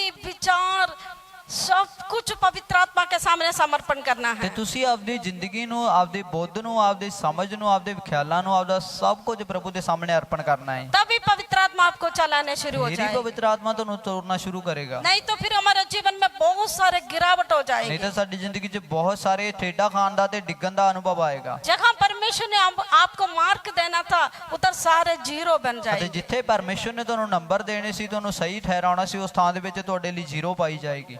इस तरह ना हो जाए। ਇਦਾਂ ਕਦੇ ਨਾ ਹੋਵੇ। तेरे खिलाफ उठने वाला हथियार कामयाबी नहीं, सफल नहीं होंगे। इसका अर्थ आप वो सफल होने नहीं देना, आप आत्माओं में चलना है। ਅਤੇ ਤੁਹਾਡੇ ਵਿਰੋਧ ਬਣਾਏ ਗਏ ਜਿਹੜੇ ਹਥਿਆਰ ਹੈਗੇ ਉਹ ਸਫਲ ਨਹੀਂ ਹੋਣਗੇ, ਪੂਰੇ ਨਹੀਂ ਹੋਣਗੇ। ਇਹਦਾ ਭਾਵ ਇਹ ਹੈ ਕਿ ਤੁਸੀਂ ਉਹਨਾਂ ਨੂੰ ਪਵਿੱਤਰ ਆਤਮਾ ਦੇ ਵਿੱਚ ਚੱਲਦੇ ਹੋਏ, ਪਾਕ ਰੂਹ ਦੇ ਮੁਤਾਬਿਕ ਚੱਲਦੇ ਹੋਏ ਆਪਣੀ ਜ਼ਿੰਦਗੀ 'ਚ ਸਫਲ ਨਹੀਂ ਹੋਣ ਦੇਣਾ ਹੈ। उसके लिए प्रैक्टिकली क्या करना है? ਉਹਦੇ ਲਈ ਆਪਾਂ ਅਨੁਭਵ ਤਰੀਕੇ ਨਾਲ ਕੀ ਕਰਨਾ ਹੈ। कोई भी विषय आपके सामने आते तुरंत आप घुटने में बैठना, प्रभु से पूछना प्रभु मैं क्या करना। तुरंत पवित्र आत्मा आपके दिमाग में बात डालेंगे, शांत हो जाए। ਅਤੇ ਕੋਈ ਵੀ ਗੱਲ ਤੁਹਾਡੀ ਜ਼ਿੰਦਗੀ ਦੇ ਵਿੱਚ ਆਉਂਦੀ ਹੈ ਤਾਂ ਉਹਦੇ ਲਈ ਤੁਸੀਂ ਕੁਝ ਨਹੀਂ ਕਰਨਾ, ਜਾ ਕੇ ਤੁਸੀਂ ਦੁਆ ਕਰਨੀ ਹੈ ਤੇ ਪਾਕਰੂ ਤੋਂ ਅਗਵਾਈ ਮੰਗਣੀ ਹੈ ਤੇ ਪਾਕਰੂ ਤੁਹਾਡੀ ਅਗਵਾਈ ਕਰੇਗਾ ਤੇ ਤੁਹਾਨੂੰ ਦੱਸੇਗਾ ਕਿ ਤੁਸੀਂ ਕੀ ਕਰਨਾ, ਕਿ ਸ਼ਾਂਤ ਹੋਣਾ ਜਾਂ ਫਿਰ ਚੱਲਣਾ ਹੈ। आपने वचन से पवित्र आत्मा बात करेंगे। ਤੇ ਤੁਹਾਡੇ ਨਾਲ ਪਾਕਰੂ ਵਚਨ ਦੇ ਦੁਆਰਾ ਗੱਲ ਕਰੇਗਾ। आप कोई भी विषय कोई भी काम करने के पहले आपको विचार आपके खिलाफ बात जब भी करते तभी भी आप प्रभु से पूछना ये अभी होने वाला विचार वो मेरी हो, शैतानी की हो, आत्मा का हो। ਅਤੇ ਤੁਹਾਡੀ ਜ਼ਿੰਦਗੀ ਦੇ ਵਿੱਚ ਕੋਈ ਵੀ ਖਿਆਲ ਤੁਹਾਡੇ ਜੀਵਨ ਦੇ ਵਿੱਚ ਉੱਠਦਾ ਤਾਂ ਤੁਸੀਂ ਪ੍ਰਭੂ ਨੂੰ ਜ਼ਰੂਰ ਇਹ ਗੱਲ ਨੂੰ ਪੁੱਛਣਾ, ਅਗਵਾਈ ਮੰਗਣੀ ਹੈ ਕਿ ਪ੍ਰਭੂ ਇਹ ਖਿਆਲ ਕੀ ਹੈ, ਮੇਰਾ ਆਪਦਾ ਹੈ ਜਾਂ ਫਿਰ ਇਹ ਤੇਰੇ ਵੱਲੋਂ ਹੈ ਜਾਂ ਸ਼ੈਤਾਨਿਕ ਹੈ। और बहुत सारे आराधना चलने वाला, बहुत सारे प्रार्थना में चलने वाले लोगों के साथ शैतान को बहुत सारी युक्तियां हथियार इस्तेमाल हो जाएगी। ਅਤੇ ਜਿਹੜੇ ਬਹੁਤ ਜ਼ਿਆਦਾ ਪ੍ਰਭੂ ਦੇ ਵਿੱਚ ਚੱਲਦੇ ਆ, ਬਹੁਤ ਜ਼ਿਆਦਾ ਵਧੀਆ ਆਰਾਧਨਾ ਕਰਨ ਵਾਲੇ, ਬਹੁਤ ਜ਼ਿਆਦਾ ਪਰਮੇਸ਼ਵਰ ਦੇ ਨਾਲ ਚੱਲਣ ਵਾਲੇ ਲੋਕ ਹੈ, ਉਹਨਾਂ ਦੇ ਨਾਲ ਸ਼ੈਤਾਨ ਦੀਆਂ ਜਿਹੜੀਆਂ ਯੁਕਤੀਆਂ ਨੇ, ਯੋਜਨਾਵਾਂ ਉਹ ਵੀ ਬਹੁਤ ਜ਼ਿਆਦਾ ਹੋਣਗੀਆਂ। लेकिन बहुत सारे प्रभु में वचन पर आत्मा में जो चलने वाले लोगों के ऊपर ही हजारों हथियार भी सफल नहीं होगा। ਪਰ ਜਿਹੜੇ ਸਹੀ ਤਰੀਕੇ ਨਾਲ ਪ੍ਰਭੂ ਦੇ ਰੂਹ ਦੇ ਵਿੱਚ ਮੁਤਾਬਿਕ ਚੱਲਦੇ ਹੈਗੇ ਤੇ ਪ੍ਰਭੂ ਦੇ ਵਿੱਚ ਚੱਲਦੇ ਆ, ਆਰਾਧਨਾ ਕਰਦੇ ਆ, ਸਭ ਕੁਝ ਕਰਦੇ ਆ, ਸਹੀ ਤਰੀਕੇ ਨਾਲ ਪਵਿੱਤਰ ਆਤਮਾ ਦੀ ਅਗਵਾਈ ਦੇ ਮੁਤਾਬਿਕ ਚੱਲਦੇ ਆ, ਉਹਨਾਂ ਦੇ ਉੱਤੇ ਹਜ਼ਾਰਾਂ ਦੇ ਹਿਸਾਬ ਦੇ ਨਾਲ ਵੀ ਸ਼ੈਤਾਨ ਦੇ ਜਿਹੜੇ ਹਥਿਆਰ ਹੈ ਉਹ ਨਿਸ਼ਫਲ ਰਹਿਣਗੇ, ਉਹਨਾਂ ਦਾ ਕੋਈ ਵੀ ਅਸਰ ਉਹਦੇ ਉੱਤੇ ਨਹੀਂ ਹੋਊਗਾ। फिर आप अभी सोचना है हथियार आपके ऊपर सफल होना, क्या आप हार मानना। ਅਤੇ ਤੁਸੀਂ ਇਹ ਗੱਲ ਨੂੰ ਵਿਚਾਰ ਕਰਨਾ ਕਿ ਹਥਿਆਰ ਨੇ ਤੁਹਾਡੇ ਉੱਤੇ ਸਫਲ ਹੋਣਾ ਹੈ ਜਾਂ ਤੁਸੀਂ ਉਹਦੇ ਉੱਤੇ ਸਫਲ ਹੋਣਾ ਜਾਂ ਹਾਰ ਮੰਨਣੀ ਹੈ। आप अपने आप को सोचना है। ਤੁਸੀਂ ਅੱਜ ਇਹਨਾਂ ਗੱਲਾਂ ਦੇ ਬਾਰੇ ਸੋਚਣਾ। शैतान को कभी भी आपके जीवन में जगह ना दे। ਸ਼ੈਤਾਨ ਨੂੰ ਕਦੇ ਆਪਣੀ ਜ਼ਿੰਦਗੀ 'ਚ ਥਾਂ ਨਾ ਦਿਓ। आपके शरीर को भी आपके मन के ऊपर कंट्रोल रखना ना दे। ਤੁਹਾਡੀ ਦੇਹ ਨੂੰ ਵੀ ਤੁਹਾਡੇ ਖਿਆਲਾਂ ਦੇ ਉੱਤੇ ਜੋ ਆਪਦਾ ਜੋ ਕੰਟਰੋਲ ਰੱਖਣ ਦੇ ਲਈ ਜਾਂ ਨਿਯੰਤਰਣ ਰੱਖਣ ਦੇ ਲਈ ਨਾ ਮੌਕਾ ਨਾ ਦਿਓ। पवित्र आत्मा आपके मन को शरीर को कंट्रोल रखने ਤੇ दे। ਪਵਿੱਤਰ ਆਤਮਾ ਨੂੰ ਤੁਹਾਡੇ ਸਰੀਰ ਦੇ ਉੱਤੇ, ਤੁਹਾਡੀ ਦੇਹ ਦੇ ਉੱਤੇ, ਤੁਹਾਡੇ ਮਨ ਦੇ ਉੱਤੇ, ਤੁਹਾਡੇ ਖਿਆਲਾਂ ਦੇ ਉੱਤੇ, ਸਭ ਪਾਸੇ ਦੇ ਉੱਤੇ ਪਵਿੱਤਰ ਆਤਮਾ ਦਾ ਨਿਯੰਤਰਣ ਤੁਹਾਡੇ ਉੱਤੇ तो ਬਣਿਆ ਰਹੇ। पवित्र आत्मा इतनी नाप से आपके ऊपर बलवंत होना चाहिए, तब भी आप उस पर कंट्रोल कर सकते हैं। ਤੇ ਪਵਿੱਤਰ ਆਤਮਾ ਨੂੰ ਇਸ ਲੈਵਲ ਦੇ ਉੱਤੇ, ਇਸ ਸਥਿਰਤਾ ਦੇ ਉੱਤੇ ਤੁਹਾਡੇ ਉੱਤੇ ਉਹਦਾ ਕਬਜ਼ਾ ਹੋਣਾ ਚਾਹੀਦਾ ਹੈ, ਫਿਰ ਤੁਸੀਂ ਜਾ ਕੇ ਆਪਦੇ ਮਨ ਨੂੰ, ਆਪਦੇ ਖਿਆਲਾਂ ਨੂੰ ਅਤੇ ਆਪਦੀ ਸਰੀਰ ਨੂੰ ਤੁਸੀਂ ਪਵਿੱਤਰ ਆਤਮਾ ਦੀ ਅਗਵਾਈ ਮੁਤਾਬਿਕ ਚਲਾ ਸਕਦੇ ਹੋ। इसलिए पौलुस लिखा है ਇਸ ਕਰਕੇ ਪੌਲੁਸ ਇਹ ਕਹਿੰਦਾ उसके ਹੈ शक्ति के प्रभाव में तुम बलवान हो जाए। ਤੇ ਪ੍ਰਭੂ ਦੇ ਵਿੱਚ, ਪ੍ਰਭੂ ਦੀ ਸ਼ਕਤੀ ਦੇ ਪ੍ਰਭਾਵ ਦੇ ਵਿੱਚ ਤੁਸੀਂ ਤਕੜੇ ਹੋ ਜਾਓ। प्रभु का शक्ति के प्रभाव में बलवंत हो जाए, शैतान के हथियार तेरे खिलाफ उड़ रहे वो सफल ना हो जाए। ਅਤੇ ਪਰਮੇਸ਼ਵਰ ਦੀ ਜਿਹੜੀ ਸ਼ਕਤੀ ਹੈ, ਉਹਦੀ ਸਮਰੱਥਾ ਹੈ, ਉਹਦੀ ਸ਼ਕਤੀ ਦੇ ਪ੍ਰਭਾਵ ਦੇ ਵਿੱਚ ਤੁਸੀਂ ਤਕੜੇ ਹੋ ਜਾਓ, ਕਿਉਂਕਿ ਸ਼ੈਤਾਨ ਦੇ ਜਿਹੜੇ ਹਥਿਆਰ ਤੁਹਾਡੇ ਵਿਰੋਧ ਦੇ ਵਿੱਚ ਉੱਠ ਰਹੇ ਨੇ ਜਾਂ ਉਹਦੀਆਂ ਜਿਹੜੀਆਂ ਯੁਕਤੀਆਂ ਨੇ ਉਹ ਤੁਹਾਡੇ ਵਿਰੋਧ ਦੇ ਵਿੱਚ ਬਣਾਈਆਂ ਜਾ ਰਹੀਆਂ ਨੇ, ਉਹ ਕੋਈ ਵੀ ਤੁਹਾਡੇ ਉੱਤੇ ਸਫਲ ਅਤੇ ਅਸਰਦਾਰ ਨਾ ਹੋ ਜਾਣ। आप एक युद्ध भूमि में खड़ा है, ਤੁਸੀਂ ਇੱਕ ਲੜਾਈ ਦੇ ਮੈਦਾਨ 'ਚ ਖੜੇ ਹੋ शैतान भी है, आप भी है, यीशु मसीह भी है। ਅਤੇ ਸ਼ੈਤਾਨ ਵੀ ਖੜਾ ਹੋਇਆ, ਤੁਸੀਂ ਵੀ ਖੜੇ ਹੋਏ ਹੋ ਤੇ ਯੀਸ਼ੂ ਮਸੀਹ ਵੀ ਖੜਾ ਹੋਇਆ ਹੈ। किसको आप अपने जीवन में अलाउड करेंगे? ਕਿਹਨੂੰ ਤੁਸੀਂ ਆਪਣੀ ਜ਼ਿੰਦਗੀ ਵਿੱਚ ਆਪ ਆਉਣ ਦੀ ਆਗਿਆ ਦਿਓਗੇ? आपके शरीर बोलेंगे शैतान को दे दो, ਤਾਂ ਦੇਹ ਕਹੂਗੀ ਹਾਂ ਸ਼ੈਤਾਨ ਨੂੰ ਮੌਕਾ ਦੇ। मतलब शैतान को दे दो, शरीर नहीं बोलेंगे। शरीर आपको जो शरीर की कमजोरी, शरीर की आदत, शरीर की विचार, पगले आप मसीह में आने के पगले क्या था वही विचार फिर शैतान आपके दिमाग में डाल के वो पुराने इंसान बनाने के लिए शैतान आपके ऊपर हमला करते रहेंगे। ਅਤੇ ਤੁਸੀਂ ਤਾਂ ਨਹੀਂ, ਤੁਹਾਡੀ ਦੇਹ ਤਾਂ ਨਹੀਂ ਕਹੇਗੀ, ਪਰ ਪ੍ਰਭੂ ਦੇ ਵਿੱਚ ਆਉਣ ਤੋਂ ਪਹਿਲਾਂ ਜਿਹੜੀ ਤੁਹਾਡੀ ਦੇਹਿਕ ਲਾਲਸਾਵਾਂ ਸੀ ਜਾਂ ਤੁਹਾਡੇ ਬੁੱਧ ਦੀ ਲਾਲਸਾਵਾਂ ਜੀ ਜਾਂ ਤੁਹਾਡੇ ਅੰਦਰ ਜਿਹੜੇ ਖਿਆਲ ਚੱਲਦੇ ਸੀਗੇ ਉਹਨਾਂ ਨੂੰ ਹੀ ਸ਼ੈਤਾਨ ਵਰਤੇਗਾ ਅਤੇ ਕਹੇਗਾ ਕਿ ਹਾਂ ਤੂੰ ਸ਼ੈਤਾਨ ਨੂੰ ਮੌਕਾ ਦੇ। ਉਹ ਇਸ ਤਰ੍ਹਾਂ ਤਾਂ ਕਰੇਗਾ ਕਿ ਤਾਂ ਕਿ ਤੁਸੀਂ ਆਪਦੀ ਜ਼ਿੰਦਗੀ ਦੇ ਵਿੱਚ ਉਹਨੂੰ ਇੱਕ ਵਾਰ ਮੌਕਾ ਦਿਓ ਤੇ ਫਿਰ ਦੁਬਾਰਾ ਤੁਹਾਨੂੰ ਪੁਰਾਣੇ ਹਾਲਾਤਾਂ ਦੇ ਵਿੱਚ, ਪੁਰਾਣੀ ਅਵਸਥਾ ਦੇ ਵਿੱਚ ਉਹ ਲੈ ਕੇ ਜਾਵੇ ਤੇ ਬੰਨ੍ਹ ਕੇ ਰੱਖੇ। आप पवित्र आत्मा को कितनी आवाज सुनते हैं, शैतान से हटकर पवित्र आत्मा को आपके जीवन में आपने कार्य करने के लिए आजाद कर रहे। जैसे दाऊद ने प्रार्थना किया, तब भी आपके साथ एक और आत्मीय कदम आप बढ़ाएंगे, शैतान भाग जाएंगे। ਅਤੇ ਤੁਸੀਂ ਆਪਣੀ ਜ਼ਿੰਦਗੀ 'ਚ ਪਾਕਰੂ ਨੂੰ ਕਿੰਨੀ ਮਹੱਤਤਾ ਦਿੰਦੇ ਹੋ ਕਿ ਪਾਕਰੂ ਨੂੰ ਜੋ ਤੁਸੀਂ ਜਿੱਦਾਂ ਇੱਥੇ ਪੌਲੁਸ ਜੋ ਦਾਊਦ ਵੀ ਇਸ ਤਰੀਕੇ ਨਾਲ ਕਹਿੰਦਾ ਹੈਗਾ ਕਿ ਪਰਮੇਸ਼ਰ ਮੈਨੂੰ ਤੇਰੇ ਰੂਹ ਦੇ ਮੁਤਾਬਿਕ ਚਲਾ, ਫਿਰ ਤੁਸੀਂ ਜਦੋਂ ਪਰਮੇਸ਼ਰ ਦੀ ਰੂਹ ਦੇ ਮੁਤਾਬਿਕ ਚੱਲਣਾ ਚਾਹੋਗੇ ਤਾਂ ਉਹ परमेश्वर दा आत्मा ਤੁਹਾਨੂੰ हर गल्लां दे विच अगवाई करेगा। इस्राएल में क्यों अन्य जातियों को रखा था? वचन में लिखा है। इजराइल दे विच क्यों अन्य गैर कौमां ਨੂੰ ਰੱਖਿਆ ਗਿਆ ਸੀ? ਇਹਦੇ ਬਾਰੇ वचन 'ਚ ਲਿਖਿਆ ਹੈ। क्यों रखा सी? आप लोग वचन पढ़ा हुआ है, तुसी वचन नु पढ़ा होया है। इस्राएल कनान देश में पहुंच गया, लेकिन उधर अन्य जातियों को इसलिए रखा गई। उधर क्या लिखा है? ਅਤੇ ਇਜ਼ਰਾइल जो सी ਉਹ ਕਨਾਨ ਦੇਸ਼ ਦੇ ਵਿੱਚ ਤਾਂ ਪਹੁੰਚ ਗਿਆ, ਪਰ ਗੈਰ ਕੌਮਾਂ ਨੂੰ ਉਸ ਥਾਂ ਦੇ ਵਿੱਚ ਰੱਖਿਆ ਗਿਆ ਸੀ। ਕਿਉਂ ਰੱਖਿਆ ਗਿਆ ਸੀ? ਉੱਥੇ ਕੀ ਲਿਖਿਆ ਹੋਇਆ ਹੈ? बोलो, क्यों रखा था? क्या लिखा था? ਕੀ ਲਿਖਿਆ ਹੈ? जिस इस्राएलियन को युद्ध नहीं पता था, उसको युद्ध को अभ्यास करने के लिए उस अन्य जातियों को उधर रखा था। ਅਤੇ ਜਿਹੜੇ ਇਜ਼ਰਾਈਲੀ ਲੋਕ ਸੀ ਉਹਨਾਂ ਨੂੰ ਲੜਾਈਆਂ ਲੜਨੀਆਂ ਨਹੀਂ ਆਉਂਦੀਆਂ ਸੀ, ਪਰ ਉਸ ਥਾਂ ਦੇ ਵਿੱਚ ਗੈਰ ਕੌਮਾਂ ਨੂੰ ਇਸ ਕਰਕੇ ਰੱਖਿਆ ਗਿਆ ਸੀ ਕਿ ਜਿਹੜੇ ਲੋਕਾਂ ਨੂੰ ਲੜਾਈ ਲੜਨੀ ਨਹੀਂ ਆਉਂਦੀ ਤੇ ਉਹਨਾਂ ਨੂੰ ਲੜਾਈ ਦੀ ਜੋ ਰਿਹਰਸਲ ਕਰਾਈ ਜਾਏ, ਉਹਨਾਂ ਨੂੰ ਲੜਾਈ ਕਿੱਦਾਂ ਲੜੀ ਤੇ ਉਸ ਗੱਲਾਂ ਦੇ ਵਿਸ਼ੇ ਉਹਨਾਂ ਨੂੰ ਅਤੇ ਸਿਖਾਉਣ ਦੇ ਲਈ ਉਸ ਗੈਰ ਕੌਮਾਂ ਨੂੰ ਰੱਖਿਆ ਗਿਆ ਸੀ। तो आपको सिखा रहे हैं, ਤਾਂ ਉਹ ਤੁਹਾਨੂੰ ਸਿਖਾ ਰਹੇ ਆ, आप सीख रहे हैं, ਤੁਸੀਂ ਸਿੱਖ ਰਹੇ ਹੋ, शैतान के युक्तियों को सीख रहे हैं। शैतान दी व्यंगों ਨੂੰ ਸਿੱਖ ਰਹੇ ਹੋ। आप खुद भी जय पाना, दूसरे को भी उसकी युक्तियों से जय देना है, ये कार्य के लिए आपको बुलाया गया है। ਅਤੇ ਤੁਸੀਂ ਆਪ ਤਾਂ ਜਿਤਨਾ ਹੀ ਜਿਤਨਾ, ਪਰ ਤੁਸੀਂ ਦੂਜਿਆਂ ਨੂੰ ਵੀ ਸ਼ੈਤਾਨ ਦੇ ਕੰਮਾਂ ਦੇ ਵਿੱਚੋਂ ਉੱਤੇ ਜੇਤੂ ਬਣਾ ਦੇਣਾ, ਇਸ ਕਰਕੇ ਤੁਹਾਨੂੰ ਸੱਦਿਆ ਗਿਆ ਹੈ। लेकिन आत्माओं में वचन पर हम कमजोर हो, हम कभी जय नहीं पाएंगे, हमें देकर दूसरे भी गिर जाएंगे। ਅਤੇ ਜੇ ਅਸੀਂ ਆਪ ਹੀ ਆਤਮਾ ਦੇ ਵਿੱਚ, ਵਚਨ ਦੇ ਵਿੱਚ, ਰੂਹ ਦੇ ਵਿੱਚ, ਤਾਂ ਅਸੀਂ ਕਮਜ਼ੋਰ ਆਂਗੇ। ਅਸੀਂ ਆਪ ਤਾਂ ਕਦੇ ਜਿੱਤ ਨਹੀਂ ਪਾਵਾਂਗੇ ਤੇ ਦੂਸਰਿਆਂ ਨੂੰ ਵੀ ਡਿੱਗਣ ਦਾ ਤੇ ਠੇਡਾ ਖਾਣ ਦਾ ਅਸੀਂ ਕਾਰਨ ਹੋ ਜਾਵਾਂਗੇ। इस बाइबल का एक एक वचन सिर्फ एक डोर है। ਅਤੇ ਜਿਹੜਾ ਵਚਨ ਦਾ ਜਿਹੜਾ ਇਹ ਬਾਈਬਲ ਦਾ ਇੱਕ ਇੱਕ ਵਚਨ ਇੱਕ ਦਰਵਾਜ਼ਾ ਹੀ ਹੈ, दरवाजा है। ਉਹ ਇੱਕ ਬੂਹਾ ਹੈ। आप सिर्फ दरवाजा देकर चले जा रहे हैं, ਤੁਸੀਂ ਸਿਰਫ ਬੂਹੇ ਵੱਲ ਤੱਕਦੇ ਹੋਏ तो ਜਾ ਰਹੇ ਹੋ। दरवाजा खोलेगा तो बहुत सारी बातों को आपको मिलेंगे, एक एक वेड के अंदर से ਤੇ भी। ਜਦੋਂ ਤੁਸੀਂ ਉਸ ਬੂਹੇ ਨੂੰ ਖੋਲ ਕੇ ਅੰਦਰ ਜਾਓਗੇ ਤਾਂ ਅੱਗੇ ਬਹੁਤ ਸਾਰੇ ਵਚਨ ਗੱਲਾਂ ਤੁਹਾਨੂੰ ਮਿਲਣਗੀਆਂ। ਉਹਦੇ ਵਿੱਚ ਇੱਕ ਇੱਕ ਸ਼ਬਦ ਦੇ ਵਿੱਚ ਬਹੁਤ ਡੂੰਘਾਈ ਗਹਿਰਾਈ ਹੈ। वही आपने खाना है। ਉਹੀ ਤੁਸੀਂ ਖਾਣਾ ਹੈ। तभी यीशु ने कहा ਫਿਰ ਯਿਸੂ ਨੇ ਆਖਿਆ सारे वचन से जीवित रहते हैं, ਤੇ ਹਰ ਇੱਕ ਵਾਕ ਜਿਹੜਾ ਪਰਮੇਸ਼ਰ ਦੇ ਮੁਖੋਂ ਨਿਕਲਦਾ ਹੈ ਮਨੁੱਖ ਦੇ ਨਾਲ ਜਿਉਂਦਾ ਰਹਿੰਦਾ ਹੈ। केवल रोटी से नहीं है, ਨਿਰੀ ਰੋਟੀ ਨਾਲ ਹੀ ਨਹੀਂ, वचन से जीवित रहते ਵਚਨ हैं। ਨਾਲ ਜਿਉਂਦਾ ਰਹੇਗਾ। वचन से जीवित रखना मतलब डोर को खोलना है।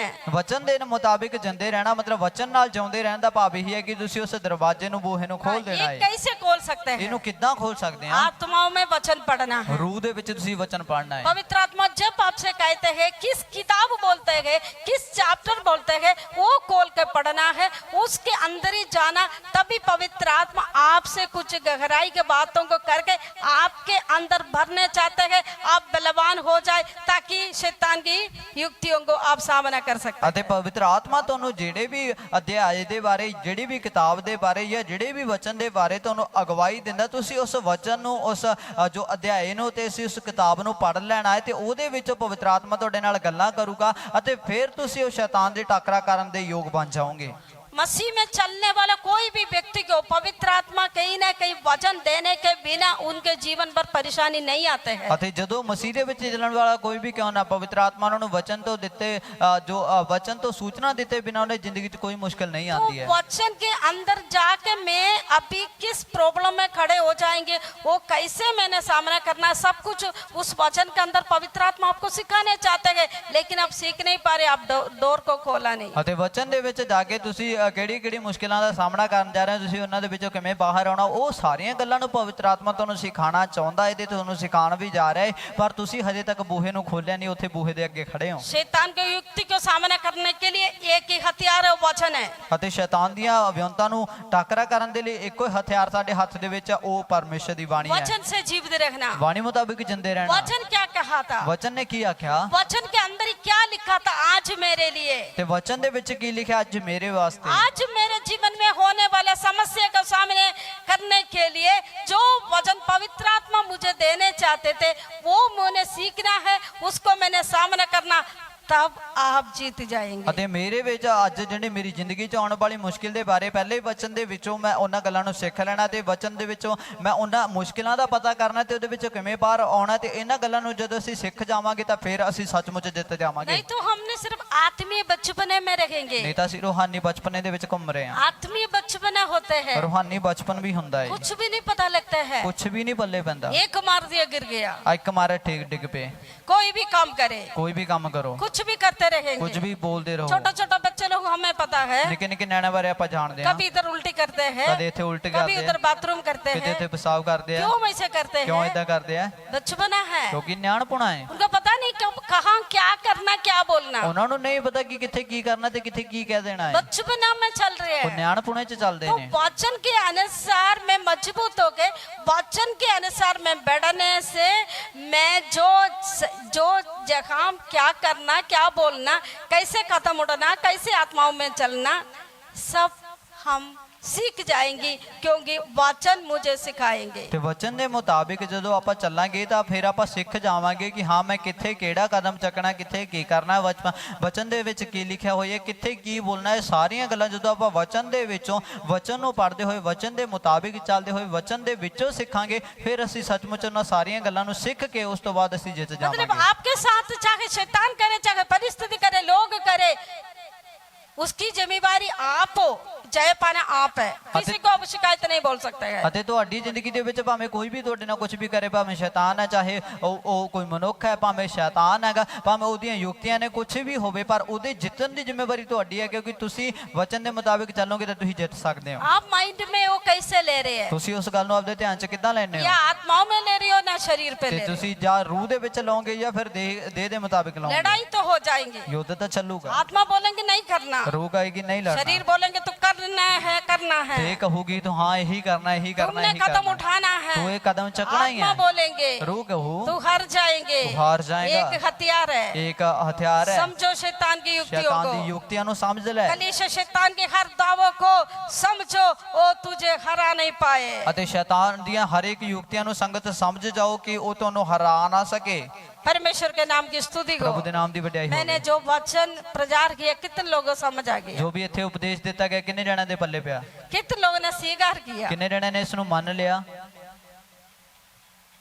परमेश्वर के नाम की स्तुति को, ਪ੍ਰਭੂ ਦੇ ਨਾਮ ਦੀ ਵਡਿਆਈ ਹੋਵੇ। आप मानो ना मानो, आप स्वीकार करो ना करो, मैंने पवित्र आत्मा ने जो दिया वो मैंने आज इधर प्रचार किया। ਤੁਸੀਂ ਮੰਨੋ ਨਾ ਮੰਨੋ, ਭਾਵੇਂ ਤੁਸੀਂ ਇਸ ਨੂੰ ਸਵੀਕਾਰ ਕਰੋ ਨਾ ਕਰੋ, ਪਰ ਜੋ ਵੀ ਇੱਥੇ ਪਵਿੱਤਰ ਆਤਮਾ ਨੇ ਮੈਨੂੰ ਕਿਹਾ ਸੀ ਉਹ ਗੱਲਾਂ ਨੂੰ ਮੈਂ ਉਪਦੇਸ਼ ਦੇ ਦਿੱਤਾ। हम सब प्रार्थना करेंगे, ਸਭ ਦੁਆ ਕਰਾਂਗੇ। एक मिनट सभी आंख बंद करें। ਅਸੀਂ ਸਾਰੇ ਦੇ ਕੇ ਇੱਕ ਮਿੰਟ ਅੱਖਾਂ ਬੰਦ ਕਰਾਂਗੇ। स्वर्ग के पिता परमेश्वर, स्वर्ग के पिता शैतान परमेश्वर, के हर एक युक्तियों को सामने खड़े रहने के लिए, आत्माओं में आत्मा के बल पाने के लिए, उसकी शक्ति के प्रभाव में बने रहने के लिए तेरी आत्मा मुझे मदद करे। ਪ੍ਰਭੂ ਜੀ ਸ਼ੈਤਾਨ ਦੀ ਹਰੇਕ ਯੁਕਤੀਆਂ ਦੇ ਸਾਹਮਣੇ ਤੇ ਸ਼ੈਤਾਨ ਦੇ ਹਰੇਕ ਬਣਾਈ ਵਿਅੰਤਾਂ ਦੇ ਸਾਹਮਣੇ ਖੜੇ ਰਹਿਣ ਦੇ ਲਈ ਆਤਮਾ ਮੈਨੂੰ ਉਹਦੇ ਲਈ ਅਗਵਾਈ ਕਰੇ, ਤੇ ਸੱਚਮੁੱਚ ਪ੍ਰਭੂ ਦੇ ਵਿੱਚ ਪ੍ਰਭੂ ਦੀ ਸ਼ਕਤੀ ਦੇ ਪ੍ਰਭਾਵ 'ਚ ਮੈਂ ਵੱਧਦਾ ਜਾਵਾਂ, ਤੇ ਤੁਹਾਡੀ ਰੂਹ ਦੇ ਮੁਤਾਬਿਕ ਪਰਮੇਸ਼ਰ ਉਹਨਾਂ ਟਾਕਰਾ ਕਰਨ ਲਈ ਮੈਨੂੰ ਮਦਦ ਕਰੋ। जैसे दाऊद ने कहते हैं तेरी भले आत्मा सही रास्ता पर हर पल मुझे चला ਤੇ दे, ਜਿਵੇਂ ਦਾਊਦ ਕਹਿੰਦਾ ਪਰਮੇਸ਼ਰ ਕੀ ਤਰ੍ਹਾਂ ਚੰਗਾ ਰੂਹ ਮੈਨੂੰ ਚੰਗੇ ਰਾਹਾਂ ਦੇ ਵਿੱਚ ਹਰ ਵੇਲੇ ਚਲਾਵੇ, मुझे सही रास्ता पर चला दे। ਮੈਨੂੰ ਸਹੀ ਰਾਹ ਦੇ ਉੱਤੇ ਚਲਾ जो ਦੇ। मेरे नजरों में सही ये नहीं, आपकी नजरों में जो सही है उस पर मुझे चला ਪ੍ਰਭੂ दे। ਜੋ ਮੇਰੀਆਂ ਨਿਗਾਹਾਂ ਦੇ ਵਿੱਚ ਠੀਕ ਹੈ ਉਹ ਨਹੀਂ, ਪਰ ਜੋ ਤੇਰੀਆਂ ਨਿਗਾਹਾਂ ਦੇ ਵਿੱਚ ਬਿਲਕੁਲ ਠੀਕ ਆ ਉਹਨਾਂ ਦੇ ਵਿੱਚ ਮੈਨੂੰ ਚਲਾਓ। जैसे युद्ध में लड़ने के लिए पवित्र आत्मा मुझे सिखा दे। ਪ੍ਰਭੂ ਕਿੱਦਾਂ ਮੈਂ ਲੜਾਈ ਦੇ ਵਿੱਚ ਲੜਨਾ ਤੇ ਜਿੱਤਣਾ ਉਹਨਾਂ ਗੱਲਾਂ ਵਿਸ਼ੇ ਮੈਨੂੰ ਸਿਖਾਓ। तेरी आत्मा मुझे ले चले, ਤੁਹਾਡੀ ਰੂਹ ਮੈਨੂੰ ਲੈ ਚੱਲੇ, मैं सिर्फ आपका हूँ, ਮੈਂ ਸਿਰਫ ਤੁਹਾਡਾ ਹਾਂ, आपने खरीदा, ਤੁਸੀਂ ਮੈਨੂੰ आपके ਖਰੀਦਿਆ, लहू से, ਤੁਹਾਡੇ ਲਹੂ ਨਾਲ, आपकी आत्मा से चाप लगी है। ਤੁਹਾਡੀ ਰੂਹ ਦੇ ਨਾਲ ਮੇਰੇ ਤੇ ਮੋਹਰ हर ਲੱਗੀ दिन ਹੈ। उस आत्मा मुझे चला ਹਰ दे। ਰੋਜ਼ ਮੈਨੂੰ ਰੂਹ ਅਗਵਾਈ यीशु ਕਰੇ। मसीह के आमद तक मैं आत्माओं में चलने वाला हो जाए। ਯਿਸੂ ਤੁਹਾਡੇ ਆਗਮਨ ਤੱਕ ਮੈਂ ਰੂਹ ਦੇ ਵਿੱਚ ਚੱਲਣ ਵਾਲਾ ਬਣ ਜਾਵਾਂ। कोई भी दिन शैतान मुझे ना ਕੋਈ हरा ਵੀ दे, ਦਿਨ ਸ਼ੈਤਾਨ ਮੈਨੂੰ ਹਰਾ ਨਾ कोई ਸਕੇ। भी समय पर शैतान की कोई युक्ति मुझ पर प्रबल ना हो जाए। ਕਿਸੇ ਵੀ ਵੇਲੇ ਦੇ ਉੱਤੇ ਸ਼ੈਤਾਨ ਦੀ ਕੋਈ ਵੀ ਵਿਉਂਤ ਮੇਰੇ ਉੱਤੇ ਪਰਮੇਸ਼ਰ ਪੂਰੀ ਜਾਂ ਫਿਰ ਸਫਲ ਨਾ ਹੋਵੇ। आपके अनुग्रह के चादर से मुझे खबर करे, ਪ੍ਰਭੂ ਜੀ ਤੇਰੇ ਕਿਰਪਾ ਦੀ ਚਾਦਰ ਨਾਲ ਮੈਨੂੰ ਢੱਕ ਲਓ। तेरे सारे के हथियार बांधने के लिए मुझे सिखा दे। ਪ੍ਰਭੂ ਤੇਰੇ ਸਾਰੇ ਔਜ਼ਾਰਾਂ ਨੂੰ ਆਪਦੀ ਜ਼ਿੰਦਗੀ 'ਚ ਲੈਣ ਦੇ ਲਈ ਬੰਨਣ ਦੇ ਲਈ ਮੈਨੂੰ ਸਿੱਖਿਆ ਦਿਓ। तेरी वचन मेरे अंदर कार्य ਤੇਰੀ करे, ਬਾਣੀ ਮੇਰੇ ਜ਼ਿੰਦਗੀ 'ਚ ਕੰਮ तेरी ਕਰੇ। वचन मुझे समझा ਤੇਰਾ दे, ਵਚਨ ਮੈਨੂੰ ਸਿੱਖਿਆ तेरी ਦੇਵੇ। वचन की ओर से मुझे ज्ञानी ਤੇਰੇ बना ਵਚਨ दे, ਦੇ ਮੁਤਾਬਿਕ ਮੈਨੂੰ ਸਮਝਦਾਰ तेरी ਬਣਾ। वचन मेरे दिल में रखती हूँ, ਤੇਰੇ ਵਚਨ ਨੂੰ ਮੈਂ ਆਪਦੇ ਹਿਰਦੇ 'ਚ ਰੱਖਦਾ क्योंकि तेरे खिलाफ में पाप ना करे, ਤਾਂ ਕਿ ਮੈਂ ਤੇਰੇ ਵਿਰੋਧ 'ਚ ਕੋਈ ਵੀ ਪਾਪ ਨਾ ਕਰਾਂ। मुझे शुद्ध करे, ਮੈਨੂੰ ਸਾਫ਼ ਕਰੋ, मुझे पवित्र करे। ਮੈਨੂੰ ਪਵਿੱਤਰ ਬਣਾਓ। आज पवित्र आत्मा आपने मुझसे बातचीत किया, ਆਖਰੂ ਅੱਜ ਤੂੰ ਮੇਰੇ ਨਾਲ ਗੱਲਾਂ ਕੀਤੀਆਂ, वो मैं दिल से स्वीकार कर रही ਉਹਨਾਂ हूँ। ਨੂੰ ਦਿਲੋਂ ਸਵੀਕਾਰ आप ਕਰਨਾ। मेरे प्रार्थना सुन ले, आपको ਤੁਸੀਂ धन्यवाद। ਮੇਰੀ ਦੁਆ ਨੂੰ ਸੁਣੇ, ਧੰਨਵਾਦ। यीशु मसीह के नाम से आमीन।